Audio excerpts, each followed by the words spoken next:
How's it going, ladies and gentlemen? My name is Redemus Maximus. This is J. Lovecraft. I'm your Star Queen operating from behind the camera today. And we've got a special guest once again with us. The Wolfman. The Wolfman. And, you know. He's not from London. Yeah. So, Wolfman's here. It's raining outside. You know, it's a little cooler in Indiana today compared to our usual days. And what better way to spend it with your friends than to eat them? Yeah, you tasted pretty good with hollandaise sauce there, Reed. Oh, thanks. Yeah, that's good to know. Good to know. Yeah, now the real reason why we're on video today instead of doing just a pure podcast episode just yet is because we're actually doing a sponsored episode. This is actually sponsored by Ye Gamers Guild. And no, you're not going to see a Raid Shadow Legends pop up. No, Don't worry about that. No. But if they offer. But if if they do offer, we ain't saying no. We already got a unsolicited fortune cookie. So Yes. that was a thing. But actually today we are actually going to be checking out Marvel Zombies. This actually was given to us by Merlin over at Ye Gamers Guild to do a review. And let's see if we can get it in there. Yeah, there we go. Get a cool view of it. You want this game, folks. It's phenomenal. Yeah, so we're just doing a bit of a review, kind of talking about it, and then kind of give our final thoughts on all that good stuff. So we did get a chance to actually play it. It's a pretty awesome game. So kind of talking about the game itself. It is a Zombicide game. And if you've never played one of those before, it basically came out about the same time like Walking Dead and everything else. Like Grimdark really got really popular.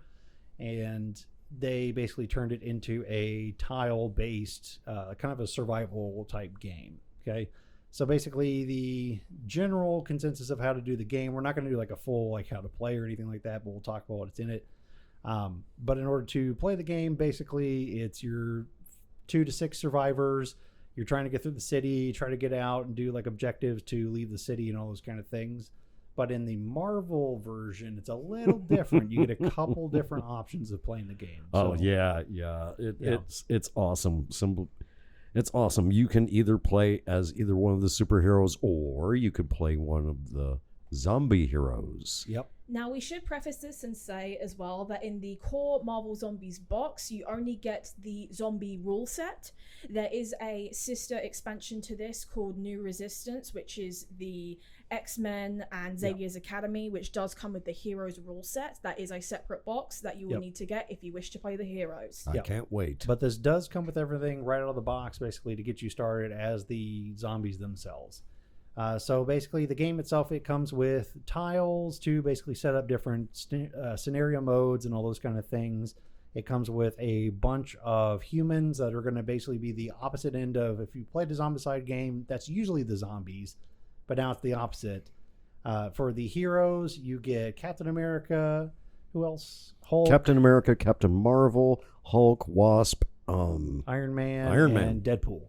Those are the zombies. Those are the zombies, yep. And then the actual heroes that you're fighting against, they have Doctor Strange, Thor, Spider-Man, Scarlet Witch, Miss Marvel. And Miss Marvel. Yep, and that's pretty cool. So the rest of the game comes with some dice, basically, to roll for your playment, essentially like how you do damage and all those kind of things. It comes with a lot of very well-articulated minis that have been resin printed. They look gorgeous.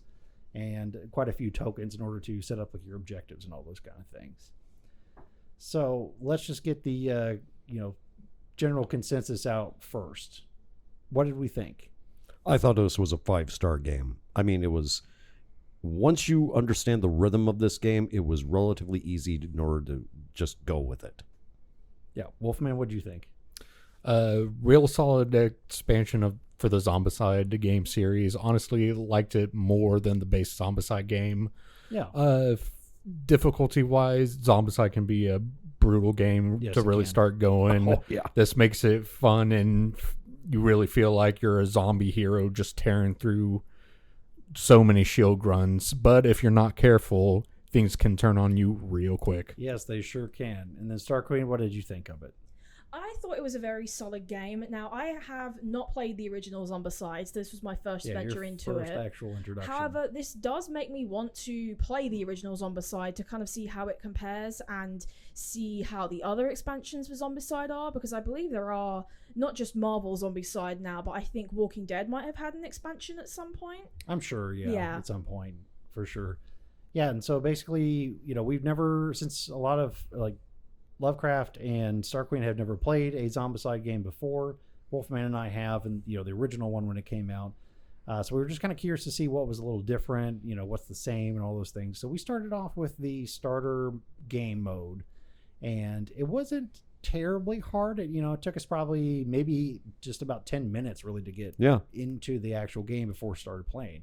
We pretty much expected it take a solid like hour to really get acclimated into it, because a lot of these board games really do, because they're kind of complicated. And this box also looks intimidating with how big and how bulky it is. But there's a reason why it's big and bulky. There is, yes. And the actual layout of the box, I do have to commend the developers of the game for that, because all the minis are kept in their separate compartments along with all the game pieces and the game tiles as well. So setup was fairly easy, and so was takedown as well. Takedown was extremely easy. Yes. I only had to use one sandwich bag essentially to take care of the little pop outs that you had to do for the tiles, but everything sits really comfortably in the box. So like it was like a, with 4 people cleaning up, essentially it was like a 5-minute cleanup, which is good.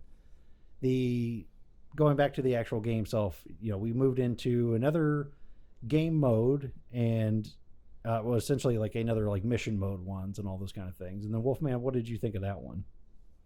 I'll be honest, the quote tutorial game mode kind of was too light, or it was pretty light. I mean, especially being as kind of overpowered as we were to really get it down a feel for the flow of the game. I would honestly recommend just jumping to mission mode 1. Yeah. To try it out. It'll get you set up. It'll get you some nice objectives to gain victory points and experience points quick to really get into the swing of things. Yeah. Yeah, we really didn't have too many issues with like the tutorial at all. It was like as soon as it was starting to kind of, hit the fan, we pretty much were already out the exit and all those kind of things. Then moving into like game 1, we finished that game in probably a solid like 25 minutes. 25 minutes. Yeah, it was not very long at all, because we were even looking at the clock like, oh, okay, well, do you want to play another one? And then we did. Yeah, and we jumped straight to hell. Oh, brother. And it wasn't even supposed to be that way. The Sanctum Sanctorum. Yeah, Sanctum Sanctorum. And it basically, in that game mode, essentially you are trying to, you're trying to get through the Sanctum. You are trying to assault the Sanctum Sanctorum in order to reach a portal to endless multiverses of flesh. Yes. And that's actually the cool thing is when you're getting into these like setup for the game modes and all that, it gives you like a little background story for them, especially as the actual zombies, and it's really cool. But of course, if you wish to assault the Sanctum Sanctorum, you must deal with the Sorcerer Supreme. Yes, and Wongers. Yes, and Wongers, who played a key part of this mission objective. Yeah, that seeing as you have to locate and then devour Wong just to have a chance to take down the Sorcerer Supreme. Yeah, but overall though, I mean, we lost on that one because Wolfman also decided to break the party at the last second. Always split the party. No. Yeah, don't always do split that. the party. Never. That's the opposite of what we want to do. It never goes well. No, it does not. But yeah, we just wanted to do a quick little review of this. I think if you guys wanted to know more about it, if you want to see how to actually play it, let us know in the comments below. If you hadn't had a chance yet to subscribe to the channel, make sure you hit that subscribe button and hit the bell notification so you get all the awesome updates. Make sure you check out our Indiana Comic Con video as well. Yes. We had a lot of fun there, and we had a lot of stuff to say about that convention, along with a lot of footage too. Yes, absolutely. Yeah, definitely check that one out. You should see it probably around here somewhere. It'll auto-populate because it's what YouTube does now. And yeah, thanks again for joining us on this quick review, and we will see you guys in the next one. Let us. Bye.